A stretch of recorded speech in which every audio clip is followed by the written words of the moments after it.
Okay. All right, Monica. All right, good evening all. I am Monica Ryan, and I am here tonight to provide an overview of the draft zoning update for the town of Canton that's been in the works for a couple of years now. I am a consultant out of Troy, New York, who has been working with a working group. And you'll see on the screen here those representatives of the town that have worked on this project from the beginning. We have had Bob Washoe did move off, but then we were joined by another town board member. So we've had a good, fairly consistent group here throughout the process. And we have presented before, but for tonight's agenda, it's somewhat similar to a previous presentation, but I'm going to give an overview of the project and the project activity to date, summary of the key changes to the zoning, compared to your current zoning, some next steps, and then discussion for anybody that might have questions, about the draft or where we go from here. So the project status to date, this started with an audit of your the town's current zoning, which River Street completed in 2020 and presented to the town board with some recommendations for where we thought that the code could use some work, and provided our findings at a town board meeting in February. And the town was looking forward to I think taking that on, and then we had a pause button right after that because then there was COVID. So we took a time off and waited that out, and then started in earnest on the update in 2021.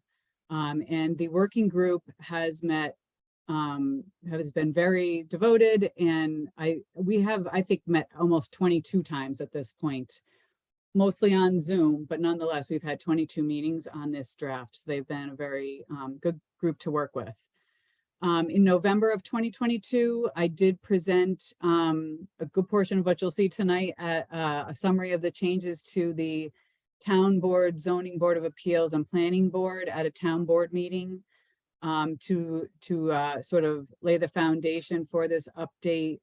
And they were then given drafts of the draft at the time for their input.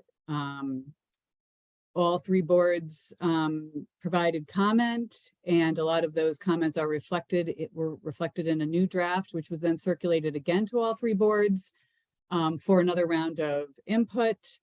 It has also now gone to the St. Lawrence County Planning Board and staff for their input, which is actually a state requirement. And we did receive comment back from the county that the town is now considering. The draft is now posted on the town website, and I'll have a link to that at the end of the presentation for community review. And I believe paper copies could be viewed in town hall. So that's what we've done to date. Tonight's presentation is to provide one last general presentation of the update, answer questions for folks, in hopes that this might then, taking input tonight, that the next version of this might be the one that the town board wishes to introduce for consideration for adoption. So our charge in this project was coming off of the 2019 Canton Comprehensive Plan, which was a joint effort between the town, the village of Canton, and the village of Rensselaer Falls. And that process was completed in 2019. And New York state law requires that all zoning be consistent with local comprehensive plans. So once a community does do an update to their plan, the next step, if they're doing things properly, should be to look at your local regulations and zoning to see if there's anything that needs to be updated to be consistent with that comprehensive plan. So the town is doing these steps in the right order, and so that's where we are in this process. on the screen is a map from the comprehensive plan, which is a conceptual future land use map that was in the comprehensive plan. So our charge was to look at that, look at the comprehensive plan, and then in general, use zoning to strengthen and protect Canton's assets, look towards more sustainability, and then address new and emerging issues that the existing zoning just simply doesn't address because it's just not been updated that recently. We added some critical elements to the zoning. As part of the audit, I identified a couple of kind of key weaknesses in the code, one of which was the fact that the current zoning has no definitions. And anybody that works with zoning will know that definitions can be a really critical part of a code, and sometimes the devil in the details of what's allowed. So the town was forced to use a reference, which is not a bad reference, but it's a bit out of date. It's a planning reference from the early 2000s, and it is not actually just one set of definitions. So there's a bunch to choose from. So I imagine it has been difficult for the town to use that as their guidance over these years. So that was a critical thing to update, as well as the review process for most of the permitting and approvals needed quite a bit of an overhaul. So those were two focus areas, although there were others. And in general, the idea is to support uses in site development, and those that you want, make them easily permitted.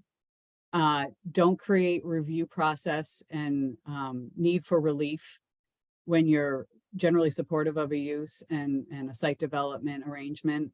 So that's what you're striving for, and try to make the process as easy as possible for the right project. So part of that is making sure there's enough guidance for everybody, the boards, the developer. Folks might think that a short code means that there's less regulation and therefore it's better. I would actually say the opposite, that often leaves a lot to the imagination and a lot to interpretation that can be difficult for everybody. So spelling things out clearly, even if it takes more pages, is more important. And in the end, we want to balance development expectations with a clear and predictable review process. Just a quick overview of Canton zoning. So zoning is a chapter already. The town has had zoning since 1997, I believe. And there have been several amendments over time. The town actually has done a decent job of, as things have come up, trying to make sure that they tweak things a little bit, whether through separate local laws or write-in zoning to make some changes. But over time, it's difficult to keep up with things. So at this point, it was time for a sort of an overhaul of everything to kind of tighten it up a bit. And zoning is not the only regulations that affect development in town and land use. There's the New York State Uniform Building Code and Energy Code, which affects building construction, fire prevention, and some property maintenance. There's the town subdivision regulations, which obviously address density and arrangement of lots. And then there are three parts of New York State law: general municipal law, town law, and home rule law, all which have elements related to zoning and permitting and boards in New York State. In general, the state and federal court system have actually ruled on a lot of zoning matters that dictate how we do things in New York State. We don't actually have much on the books in New York law related to zoning compared to a lot of states. So we rely heavily on court cases here. And so you're constantly having to watch what's going on in the court system to see what might need to be dealt with differently. So it's kind of an interesting thing doing this work in New York State. One important caveat, or not really caveat, but misconception by people, is that real property assessment is in the classification of a property by the assessor and for real property purposes and taxation is affected by zoning. It is not. There is nothing related to zoning and how your land is classified and assessed. They're entirely separate functions, and your land use has a classification code that says it's a 1-family home, it's a 2-family home, it's a commercial retail use by the assessor. That has no bearing on zoning classifications. So they're completely separate. And then finally, a note of caution that the town can adopt this tomorrow and may find a use that no one ever thought of the next day that comes to town and wants to set up shop, or there could be something that just wasn't thought of. It's a living document. And as you go forward, I would encourage the town to, you know, every couple of years, look to see if there's a couple of things to tweak. And then you don't have to do a big overhaul. That's kind of how you've been doing things, but it really is the only way to do this. You cannot keep up with everything. It is literally a moving target. And I can give you a few examples of that as we go. As you know, from solar, for instance. for one of the biggest examples in New York State right now, solar, which has pretty much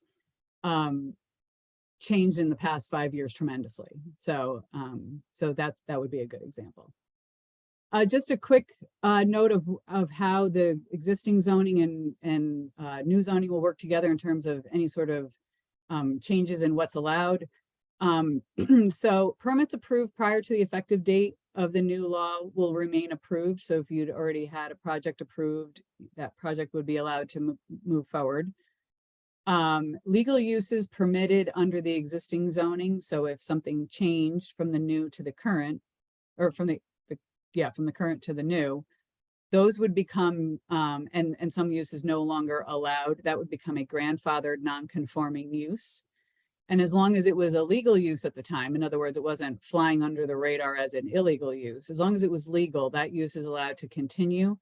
And that follows the land, not the landowner. So, so that those uses are, as people call them, grandfathered non-conforming uses, and they are legal to continue. There also may be uses that were legally grandfathered from the previous 1997 zoning. So you may have a use from 1985 that's never met zoning. That's still a legal grandfathered non-conforming use, and also can continue and follows the land, not the property owner.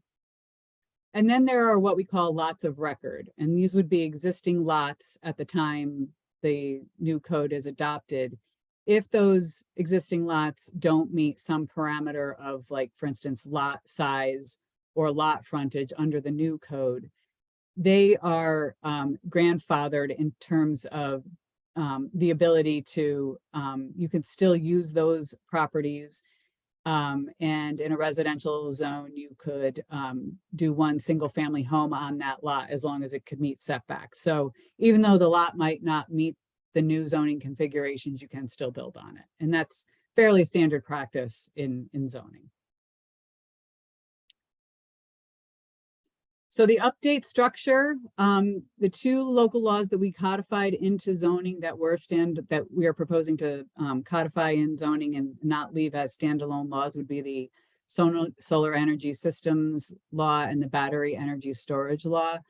There were some changes to those, but once those changes are reflected in the zoning, those local laws would be repealed, and the only version that you would work with will be in the zoning code, because they are really land use matters.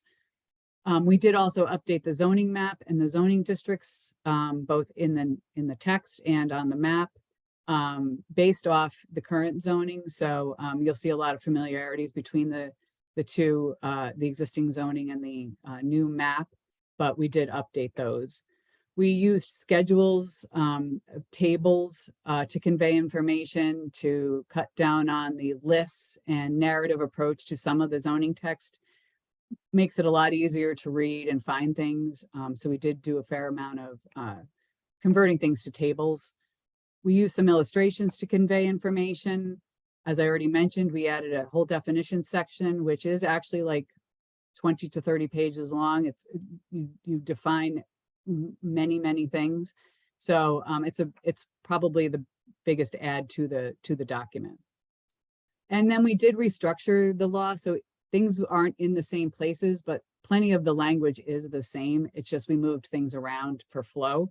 So there is not an easy track changes to this because of that, because we've bounced things around. So so that would structurally it looks quite a bit different. Just to look at the changes to the zoning maps on the here we have the existing zoning map. The white space is all the rural district, so it actually is a district. And then the red is a commercial district. Blue is Hamlet. And then small amounts of yellow are residential districts on the current map. And then on the new map, and then the green, the green is the wildlife management area. And so on the new map, you'll see that the wildlife management area is still the same footprint. The one change we did make to that is we opened it up to be an open space district and recreation district. So if the town does want to use that zone for more than just the wildlife management area, it's the purpose of it and the intent have been loosened up to include other forms of open space, protected open space areas or recreational areas. So it's just created the district to be a little more user-friendly if you wanted to use it for other purposes. At the moment, it's not designated for anything else in the town. The pink is the existing Hamlet district, which we did not really change. Neither the footprint or we'll talk about it, but the uses really haven't changed. The density, it's a mostly intact district for what you have now, and that's in Morley and Pirates. And then the yellow, which is now called the residential agricultural district, is the residential district in the current zoning. We expanded that considerably. And we'll talk about why in a few moments, but as you'll see around the Hamlet, the village of Canton, we did expand that. And we also expanded some areas around the hamlets as well. And then a new district, entirely new district, is the purple, which is a new mixed use district. So this is uses including a variety of compatible residential and commercial uses and institutional uses at a potentially more dense scale if there's infrastructure than the other areas of the town. And then similar to your current zoning is the commercial corridor. We did shorten the length of it a little bit to so it didn't sort of sprawl down Route 11, but we also widened the depth of the district off of Route 11 so that you could use those lands a little more effectively for future commercial uses. The current zoning was a little stingy in terms of how much depth onto a property you could use it for commercial uses. And I'm going to talk more in depth about some of these in just a minute. Key updates affecting most zoning districts. We did add a lot of land uses. There was an okay list, but a lot of things were missing or would have been left to interpretation, which is never good. So we added a lot more uses to what's allowed and defined all of them. So you should be able to tell whether that use is actually allowed or not. Anything that's not listed in the schedule of uses is prohibited and would require a use variance. We also reduced the number of special uses requiring a special use permit. So this is one of those things trying to make it easier for the land uses that really are acceptable. And if there wasn't really a reason to require the additional layer of review, it was a bit of an overused permit in my recommendation in the current code. And really site plan review could take care of a lot of the considerations that when we talked through it, there weren't really a lot of reasons why it was requiring the special use permit. So we did reduce those considerably. And then we made an across the board statement at the beginning of the code that agricultural uses that meet the ag and markets definition of a farm operation or an ag use and exists in a county agricultural district, the state agricultural program, are exempt from the provisions of this code. We state that a couple times in the code itself, but we say this up front so that if there's any question that those uses are traditionally exempt from zoning. We created a lot more housing options, or not a lot, but several new housing options to support aging in place and affordability. The new code allows 2 principal dwelling units on one lot, so you could have 2 homes on one lot, as long as the lot itself could have been subdivided into 2 lots. So it was supported by the lot size of a traditional lot. So if it's a lot that requires 2 acres, you would have needed 4 acres, but you could have 2 homes. We also allow accessory dwelling units, the size of which without a lot expansion. They are capped at 800 square feet, but they are permitted by right. So they just require a building permit. And then manufactured homes and tiny homes are permitted as principal dwelling units wherever residential is allowed. However, a foundation is required. In general, New York State's Affordable Housing Act from 2019, I believe, basically now requires towns to treat manufactured homes the same as stick-built homes. So you can't really zone them differently.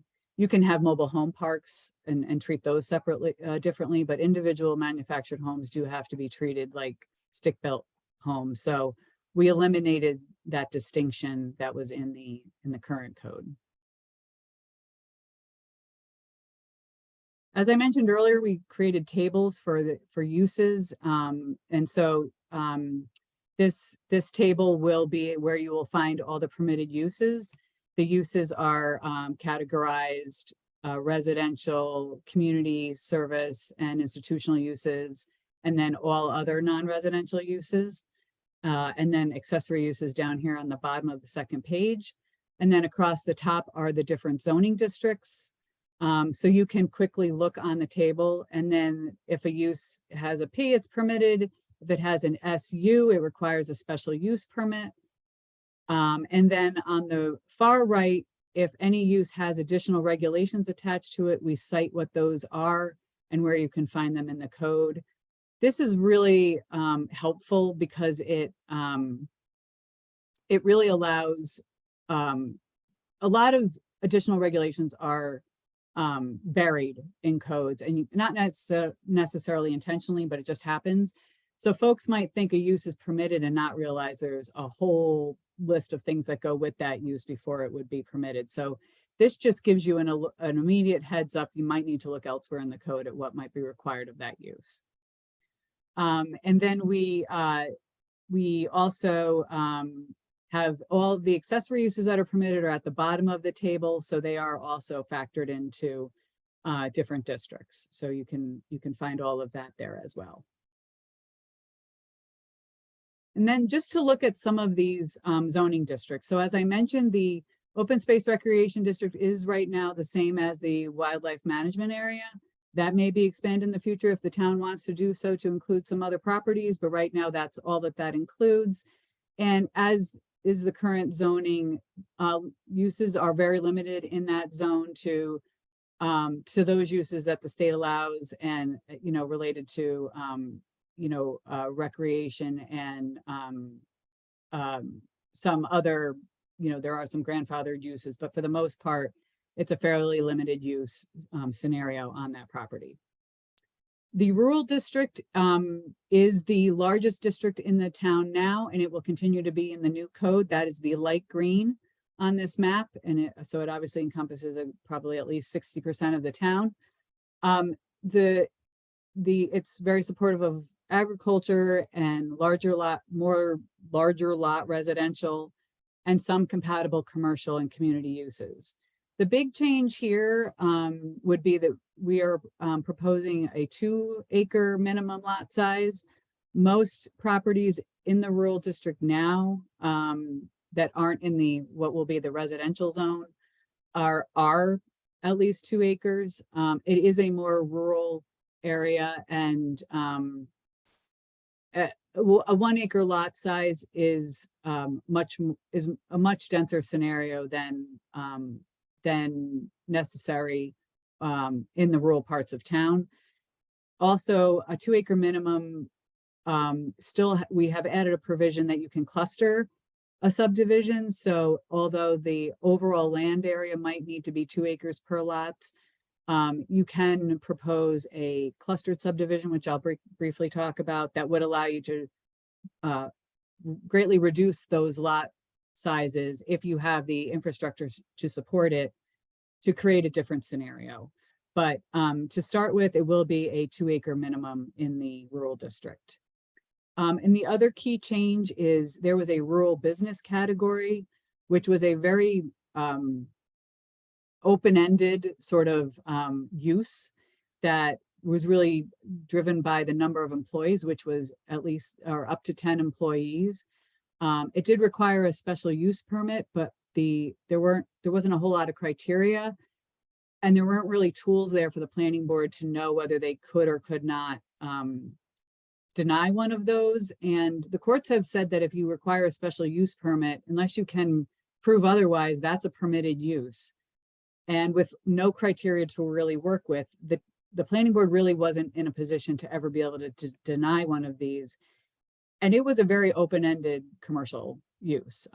Pretty much most commercial uses, all you needed was 10 employees or fewer, and you would be allowed to locate, in most of the town. So we got rid of that and instead focused on the types of rural businesses and explicitly named those as permitted uses in the rural zone instead, to sort of tighten that up.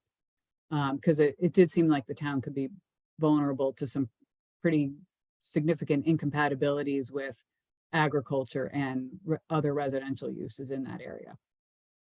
So we did include construction yards, small engine repair, engine and motor vehicle service garages, kennels, veterinarians, microbrewery tastings, and some larger home occupations as allowed uses, some with special permits, but we did allow them in that rural district.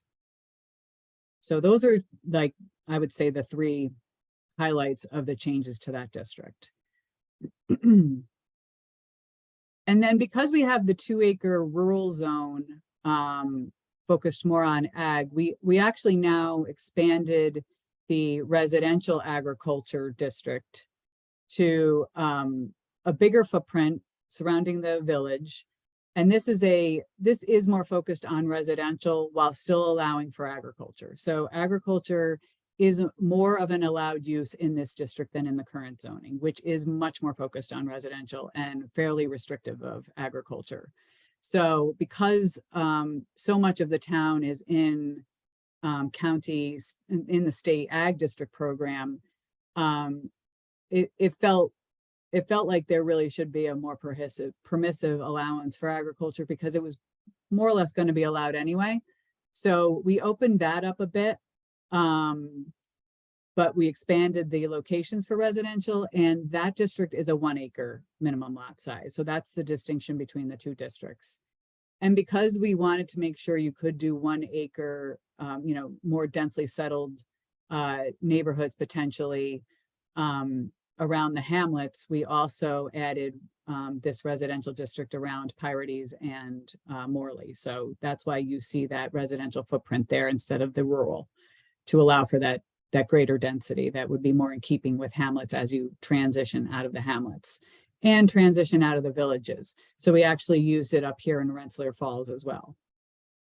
So these are new adds around here, and a pretty significant expansion of residential areas around the village. We do allow for senior housing. Residential care facilities are also allowed in the residential zone with a special use permit, but that is a permitted use. So it's not something that requires a variance. And again, manufactured homes are allowed.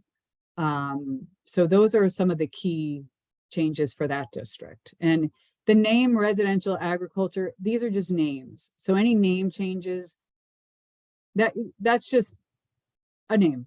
marketing, depending upon how you use them. But they're not in and of themselves meaningful. You really need to look at what's allowed. The hamlet zone, which exists in the current zoning, is really very similar in how we utilize that in the update. It's the same density, the same types of uses. So, and the footprint is the same. So really no significant changes to that district at all. And then we created, like, as I mentioned earlier, in the purple on the map, you'll see the new mixed use district. This is the sort of the infill areas around the village, you know, which and the village footprint is a funky one as areas get annexed. There it's, you know, it kind of bobs and weaves around, and so these wedges in between and areas along Route 11, adjacent lands to both SUNY Canton and St. Lawrence, all felt better suited for mixed use than either straight commercial, certainly, or rural, which is what a lot of those lands were designated currently. Most of these were not commercially zoned. They were residential or rural. So we made this mixed use district because that seems a more compatible future for these areas and allows a little more opportunity for some development. So the mixed use district is 1 acre zoning unless the property has infrastructure, sewer and water. Then they could reduce that density by 50% for those areas that are served by sewer and water. And we did include some design guidelines to help with the compatibility that residential and commercial would need to have in this area. Obviously, you know, it's sort of a foraging into new area on this district. So some compatibility, some design guidelines, and some other considerations will make that a better mix of uses, I believe. And then I think that more or less covers that. But it is intended to be a more neighborhood friendly transition area, if you will, out of the village. And then lastly, the commercial district. This is quite similar to the current commercial district. As I mentioned, we did change the footprint a little bit, a little more depth off of Route 11. We did take it off of a little bit of the length of it off, and we didn't bother to put it on the north side of old Route 11 because it's dissected by the tracks, and then there's not lands beyond that are that are commercial at all. So it had straddled old Route 11, and we just took that off and shifted it to be on the side where you're really seeing the commercial uses now. And we also extended that depth. It's almost double what it is in the current zoning in terms of how deep into the lot you can develop that commercially. Otherwise, in terms of lot size and setbacks and things of that nature, it's quite similar to your current zoning. Let's see, I'll get to that in a second. And then we did create a waterfront protection overlay. So this is entirely new. The town and village have a Grass River waterfront revitalization plan that has long called for some waterfront protection standards. And so we looked at that to see, because that actually included some draft language in the appendix of the plan. So we did look at that to see what we could do to incorporate some of those things into the town's zoning. The village also included provisions in their zoning update of a couple of years ago. So what this, in the end, we looked at actually factoring into not just the Grass River, also for properties adjoining the Oswegatchie, Little River, and Harrison Creek. So those are the 4 water bodies. Not to say that there aren't other smaller creeks. There are wetlands. Wetlands are fairly well regulated and have protections anyway. And the smaller creeks are would become a lot more difficult to sort of manage that from a code enforcement standpoint. So these were the 4 that seemed practical, and they are the larger streams in the town. So essentially, the waterfront overlay supports land use activities that are enhanced by waterfront locations. So it does allow for docks, public recreation, some commercial uses that are supportive of either recreation or their location on water bodies, such as outfitters or outdoor dining. You know, so in commercial areas, we recognize that that can be an amenity. So those things are all supported in the waterfront overlay. But there are concerns about those activities that are inherently have environmental impacts and should never be located near a water body. And we did prohibit a list of uses within 500 feet of the shoreline, actually the mean high water mark of these water bodies. Things like junkyards and hazardous materials and bulk storage, transfer stations, and a variety of uses basically have been prohibited in this 500-foot area buffer. And then within 50 feet of the mean high water mark, and this was actually a change from a previous draft, but we did reduce this to having a setback of 50 feet from the mean high water mark for all new principal structures. This probably might be the case anyway. And if you're obviously in the floodplain, there's going to be development constraints within the building code. But with the changing the increased rain events, extreme rain events, I can just tell you from experience that you think you'll never see that your basement flood or your home water in your first floor of your home, but it's a more frequent event everywhere. And I experienced it firsthand in my town, a creek literally dry in the summer, and nothing as significant as the Grass River. Absolutely, we had 6 inches of rain in an hour and a half, and it was a dead of summer, and we had people could swim in the middle of state highways, out of the 500-year floodplain, out of the 100-year floodplain, nowhere near the creek. But just those flash floods just can really wreak havoc. And there was we had about $10 million worth of damage in our hamlets. So I have learned from experience that what seems the impossible, you can see. And that was just a couple of years ago. So we certainly as planners are really encouraging communities to just step buildings back from the stream banks. Ideally farther than 50 feet, but this was a number that the community seemed comfortable with. So that's a new provision.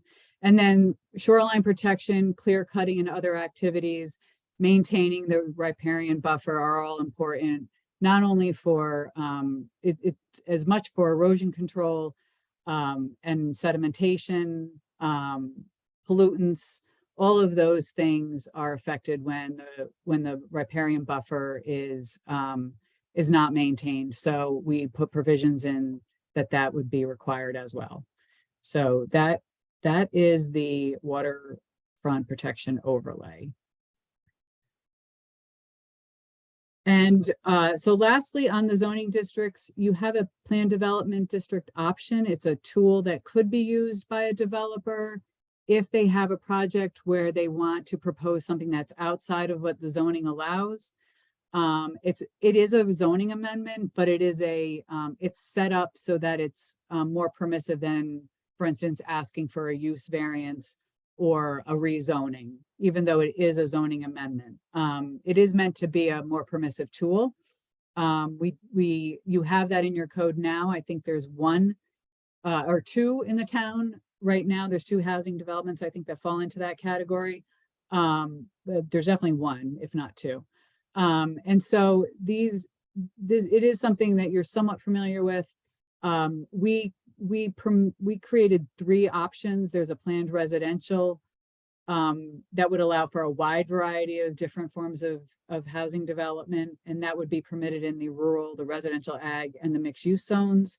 A planned senior community, and that would be allowed everywhere except the open space recreation district.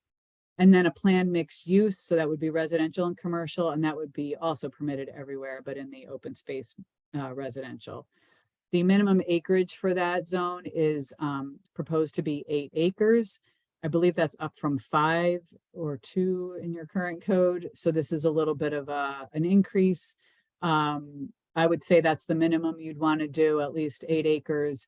The idea is you might be assembling multiple properties, that it isn't necessarily just one property that's involved in the PDD. So you could have multiple owners, but the project that's proposed is completely proposed in terms of uses, density, all of the things that you plan to do within that district are spelled out as part of the approval. It goes through the planning board as well as the town board for approval. And so you can make it as tight as possible so that you know that what you've approved is the only thing that's allowed, right down to the site development itself. You can leave it a little bit looser. There is some wiggle room there, but the idea is to really only approve this when you have a entirely planned out project. So it's not intended to just throw some uses and some requirements out there and rezone. That's really a rezoning in that situation. This is a project specific tool, to say that, for lack of another way of putting it. And we did clean up the process to make it a little clearer of how you could do one of these. It is not an easy process, I will say that. People want it to be a lot easier than it is, but there's really no way around it, because when we did do that back 10 years ago, 20 years ago, people just did it. It was an end run around zoning to get a spot zoning, is basically how it was used. So it got tightened up for a reason, because it was a fairly abused tool in its early days. As I mentioned, we use tables. This is another table we created that shows the lot development standards for all the different districts. Not a lot of changes here other than the ones I've already mentioned, including the lot size for the rural versus the residential ag district. We did tweak the setbacks a little bit. One thing to keep in mind is that the current code and the new code both use the center line of the road as your front line measurement to start with. It did not appear that the existing code really reflected that. It seemed like it was really using lot lines. So the setbacks from the front setbacks were shallow.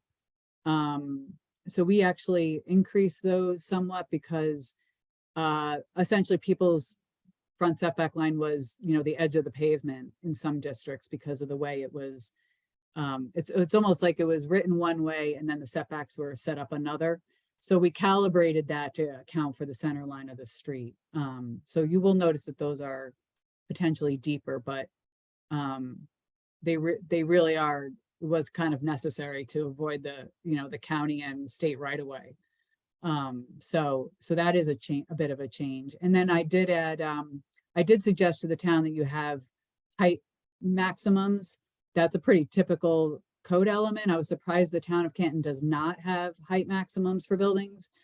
So I did suggest that that be added, and the group agreed. So we added height caps for buildings in different districts throughout the town.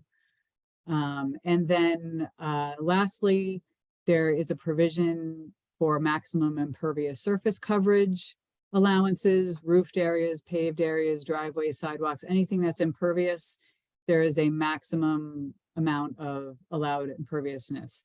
This is, again, to start dealing with some of these resilience issues, stormwater management, runoff, erosion control, with more frequent events, just having a better understanding of how water moves and the impacts when it can't move.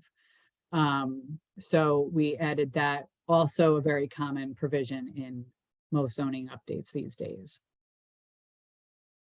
I had mentioned earlier that there's a clustering tool for subdivisions. So this basically this is a tool that was added so that if a developer does want to develop a subdivision and would like to suggest a different arrangement of lots that isn't the traditional requirements of the code, they can propose reduced lot sizes and lot configurations if they agree to set aside 40% of the remaining land. So the way this tool would work is you start with however many lots could be created in a traditional subdivision. So if it's a 2-acre zone and you have 40 acres, you would figure out how many lots you could have configured on that property in the first place, accounting for roads, some of the basic infrastructure elements, and then the number of lots that could be fit. And that would be the number of lots you would be still allowed to do, but you could shrink those lot sizes down. So if you were allowed to do, say, 15 lots out of that 40 acres, factoring out infrastructure, you could still do 15 lots, but you wouldn't need to do them necessarily at the 2-acre minimum or whatever the required lot width is. So those things could be shrunken down. This conserves open space, allows for more open areas to remain intact, wildlife corridors. It can reduce infrastructure costs for both the town and the developer. It generally protects resources. It can create a more walkable community and have other benefits. So, and you can create recreational amenities within these, and you would get a bonus for doing so, and a bonus density. So on the top, just as a proposal, here's the open land in its original state. If you set it up in a traditional cookie cutter fashion of every lot's 2 acres and you figured out where you could put all of that, that's how it would develop out.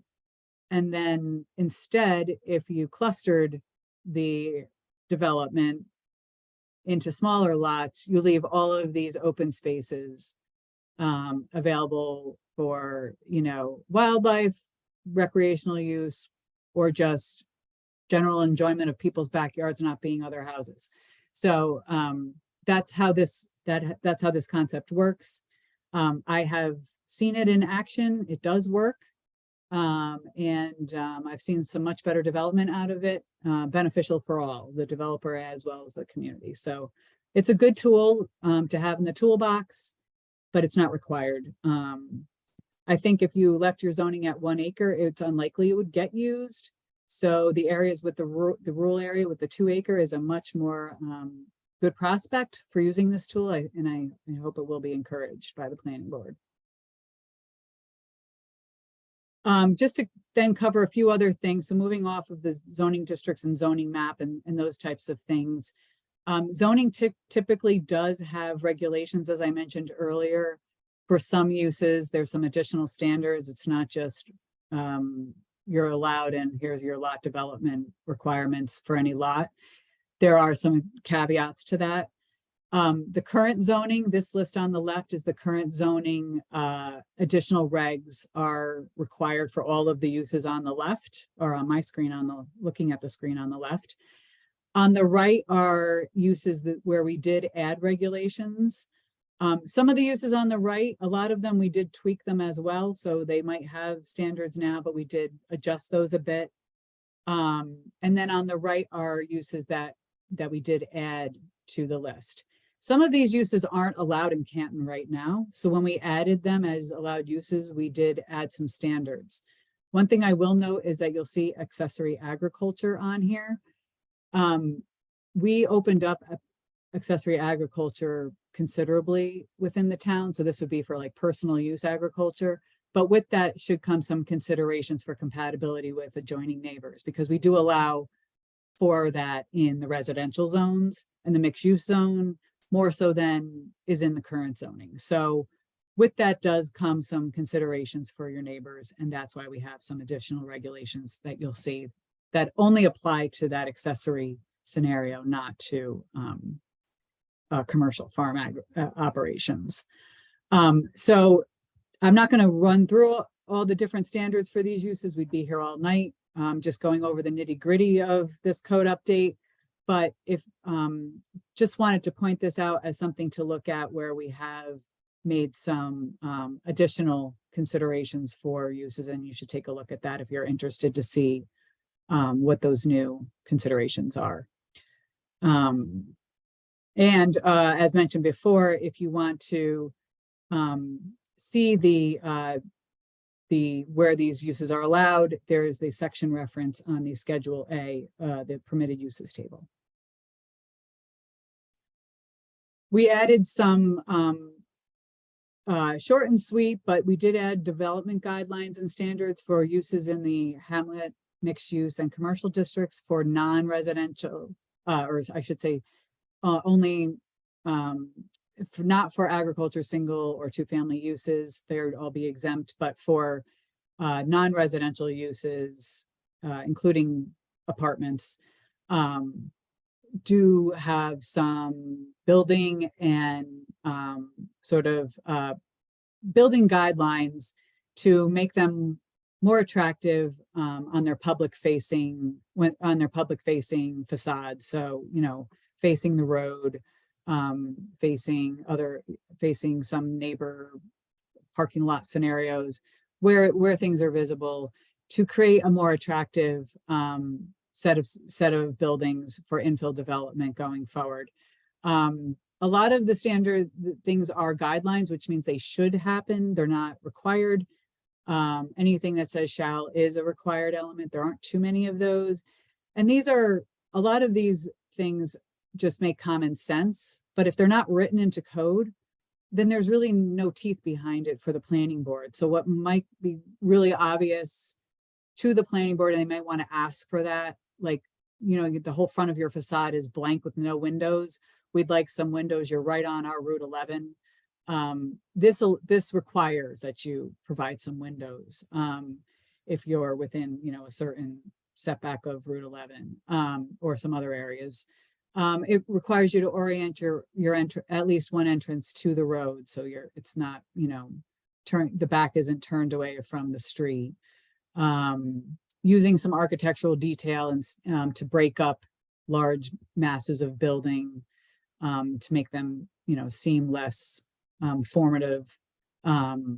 Those types of things. So it's not a it's just to provide some guidance and some teeth, so that the board has some ability to tell somebody that, you know, is really presenting an idea that is, you know, a cinder block building with no windows right now in the village or in the town would be hard to say no to, because you don't have anything in place that says no to that. So this is to take it to the next level of getting a better development on the first try. And I live in a community with some pretty basic guidelines and standards, and we've been able to really improve the look of buildings.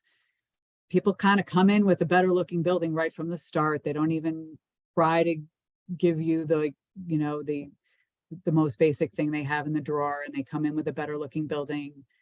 And we actually had a Dunkin' Donuts that came in with a good looking building on the very first iteration.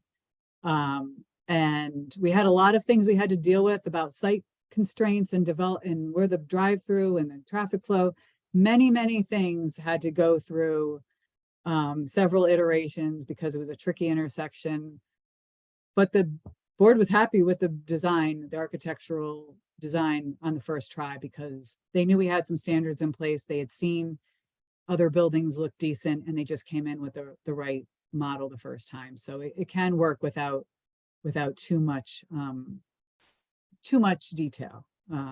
Gives you some things to work with. And the developer then knows that they like predictability. They don't want to come in and then you say, oh, we really don't like the look of that, try again. And there's a lot of back and forth. So it goes both ways. Signage was an existing section in your code. We updated that considerably. It was a bit, there was a lot to work on there, and it was one of the things I was asked to look at pretty considerably.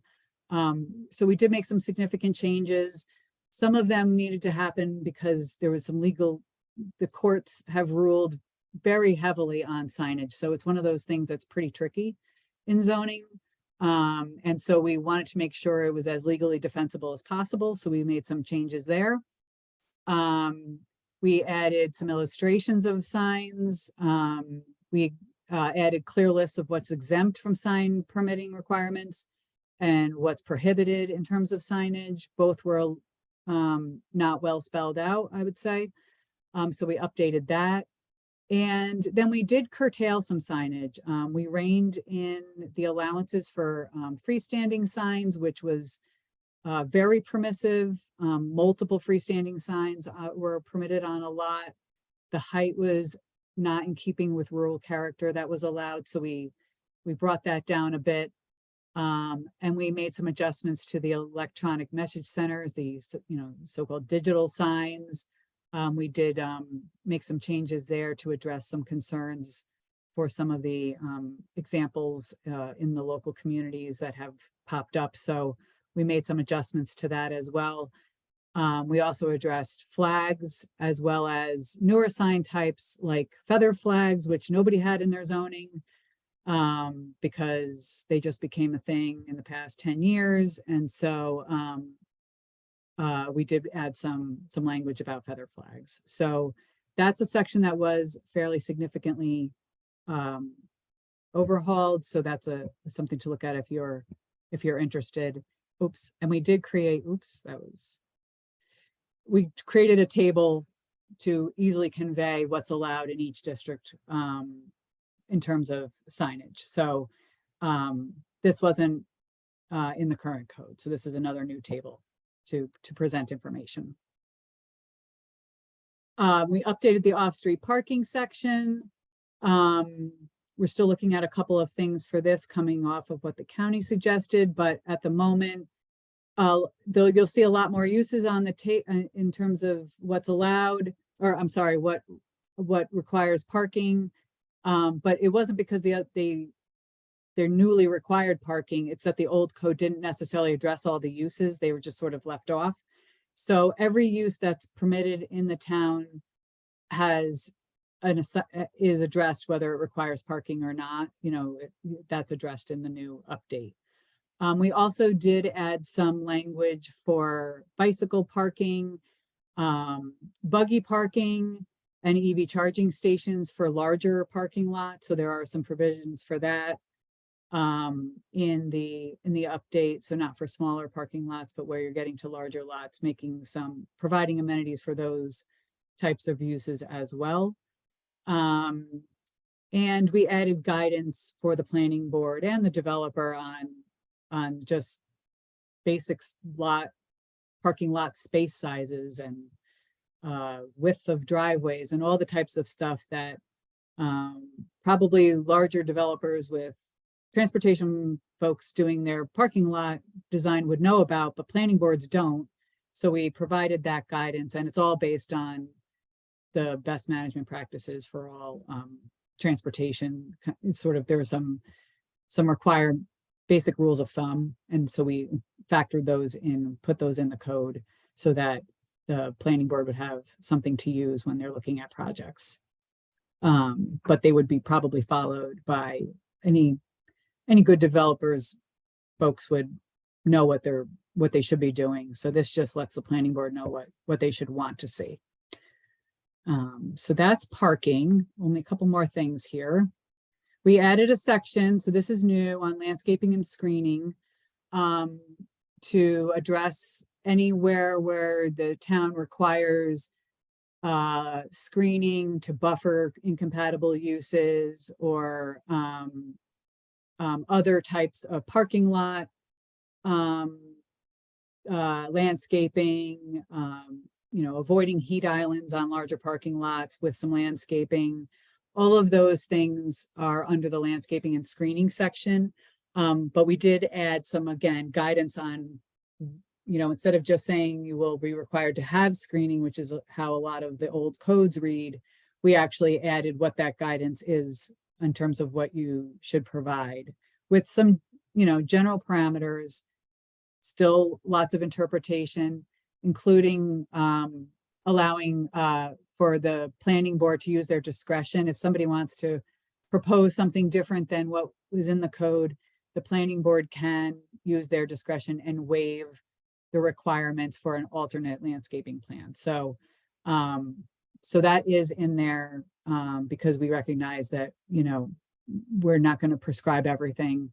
So hopefully, you know, if somebody presents something great that is different, that's wonderful. But certainly stormwater runoff, heat island effect, and buffering, incompatible uses, landscaping and screening is your best tool. So those things have been added to the code in to a greater extent than your existing one. And then lastly, outdoor lighting, I don't believe is addressed in the current code at all. So this is a combination of addressing light trespass, which is becoming an actually interesting issue because with LED lights, which are so much brighter, light trespass is actually getting worse, not better, despite the fact that everyone seems more sensitive to it. And despite energy efficiencies and all of those things are turned off earlier in the evening, and all of those things are great. Unfortunately, a lot of the lighting is actually that much brighter that requiring full cutoff or downlit lighting so that it doesn't bleed off onto other properties and those types of things are important for code enforcement because it does become an issue with neighbors. So we did put some parameters in place because if you don't have anything in the code, it's very difficult for code enforcement to help with these matters. So better to give them some guidance on, you know, what's considered light pollution or light trespass onto neighbors. So we did add parameters for that. We still promote energy efficiency and recognizing that lighting is important for safety and security. And so, you know, don't want to stop people from having their lighting, just make it a little more compatible with neighbors. And then where any streetscape lighting might come in the future, making sure that that's a cohesive look. You know, if there's already a lighting element, you know, design in the town, carrying that lighting element to future infill development, avoiding the large, you know, really tall Cobra, you know, highway lighting in areas that are more neighborhood by lower, you know, by reducing the heights and the style of lighting will greatly improve the look of that. So as the town sees more development, starting to think about those things on new site development where lighting would be, you know, on the public right of way, but still on the private property. We've had projects where we've basically said, can you just follow what's already there? And so when they put their lighting fixture in, it follows what's already on that street in one of our hamlets, for instance. So, so we added some language for that as well.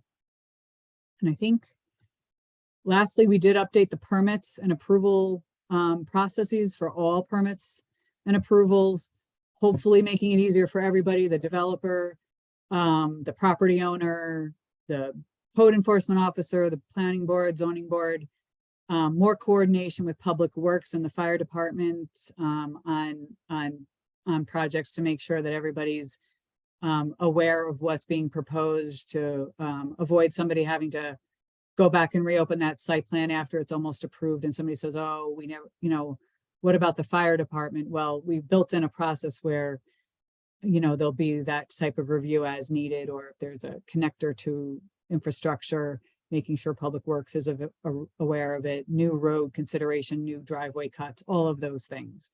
So hopefully that will streamline the process, even if everyone needs to make sure that they're contacting each other, a little more communication, but hopefully that will lead to a better project in the end. And as mentioned earlier, we did update site plan review as well as special use permits to make those more clear for everybody in the, you know, in terms of how to go about seeking one of those if you need one. And so I'm going to open it up for discussion, but just to touch on the next steps. So depending upon any input from tonight, and some input from the county. I think the town is going to consider those things and then hopefully move towards a draft for introduction, which would be starting that formal review process by the town board.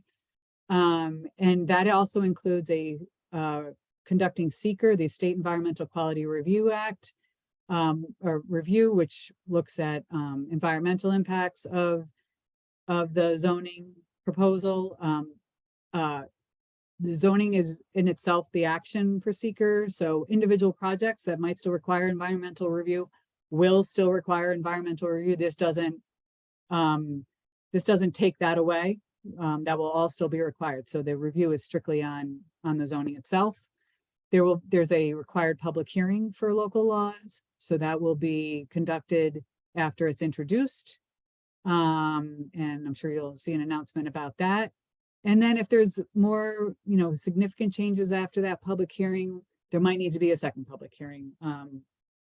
We'll know that down the road. So that's our rollout. And the document is available on the town website at the link here on the page. I think it's at the bottom of the page on the front homepage. And so you can view both the zoning map and the draft, or a paper copy can be viewed hopefully in the town building department. So if you want to take a look at that there. So that's access to the drafts. And then questions. Still have my COVID Zoom, raise your hand, how you raise your hand slide on that, but I think everyone at this point really has mostly learned how to do this over the past 5 years. But that's what I've got for my summary. So I will turn it back over to you, Marianne. I don't know if you want to, how we want to conduct the any questions, but people. Well, go ahead. First and foremost, thank you for doing this. This Oh, was you're welcome. an extra thing to spin it out to the public, and it is being recorded. So should somebody want to listen to it that couldn't be here tonight, that's been very helpful. So thank you very much for all the work that you've done. And we're on the last leg of the race. The draft is in the clerk's office for review. So I'll open it up if anyone else on the call has comments or questions. Anyone? I don't have any questions or anything like that, but I wanted to mirror Mary Ann's comments. Monica, you did an outstanding job with this, and thank you for all your time and energy with this. Well, I have appreciated everyone sticking with it because it's a long process. So I'm always, you get to a certain point and you do get worried, but then you communities stick with this once they get into it, which is always key. So I'm grateful that everyone did, and because it's not easy and it has not been easy during COVID. So, but I actually think that Zoom has made it a lot easier in some ways to meet more frequently, and has actually had its benefits in some ways, the whole learning to do things virtually. So yeah. But Monica, are you riding this right to the end? Or are you done? Riding it right to the end, Jim. Okay. Yeah. Okay. Okay, very good. That's all I need to hear. Thank you. Yep. As long as your meeting, I'm not sure when your town board meetings are held, as long as I don't have already scheduled thing for my new job, I will be on all your meetings. I just, I can't control what's already scheduled. So we'll just have to see what happens with that. But, Well, starting next month, we're 6 o'clock on Wednesday, second Wednesday. Okay. So I thought that, and I did check that, and I am free then. So I can hop on that meeting as okay. to, And then for any questions. Yep. and for those, if you have to be available because we're doing something, whether it's setting public hearing or whatever, we could easily get you on right at the start so that you can get on and get out. So, Okay. Okay. But yep, no, I think that date works fine for me. So I looked at that, thought that's when you met. So, so if for the next meeting, where you're planning to do some version of introduction of this, then I can be available for that.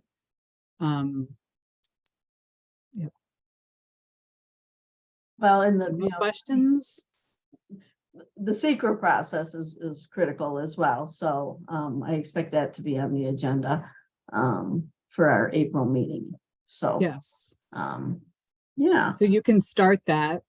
I would recommend just starting that just to cover, so you would, and then you would complete it at the next meeting or whatever. So it's usually a 2 meeting.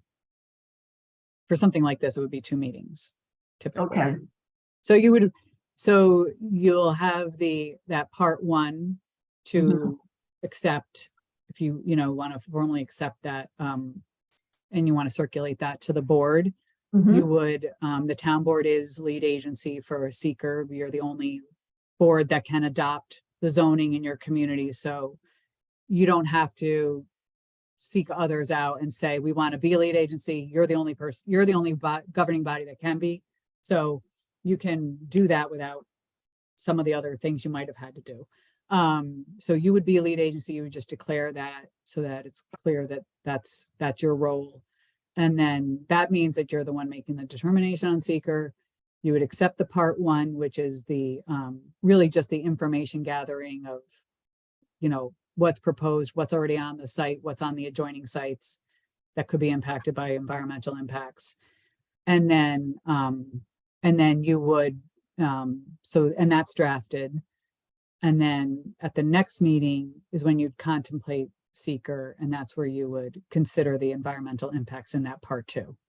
And if you deem them to have no or not significant environmental impacts, all of those, that's a negative declaration, which I would hope would be the case, because God help me if your zoning is creating medium to large environmental impacts, that would not be a good thing. So that I'm assuming that will not be the case, but I suppose anything's possible, but that would not be good. We still have to go through the exercise of doing it. So yes, for sure. Yep, definitely. But the goal is a negative declaration if you agree with that. And then and again, the action here is just adoption of the zoning, not contemplating any specific project, but you are thinking about whether you've created a scenario for impacts, so somebody that might have rezoned, all their agricultural land for commercial or, high density residential, you would consider whether those are large enough ag impacts to create a medium to large environmental impact, for instance, or, allowed a lot of development or more intense development on a waterfront. You might consider it, but in general, zoning should be mindful of the environment and mitigate impacts in its spirit. So that's certainly the goal. Anyway, so yeah. okay. Any other questions or comments? All right. With that being said, again, thank you, Monica. You're welcome. And I'll be in touch about discussing input because we do need to meet on that. So we'll be talking. So that'll go to committee and right. We're on the last leg. Yeah. All right. Well, with that being said, thank you again. And you're welcome. Everybody enjoy your night. Yep. Have a good night, everyone. Okay. Thanks. I know. Thank you.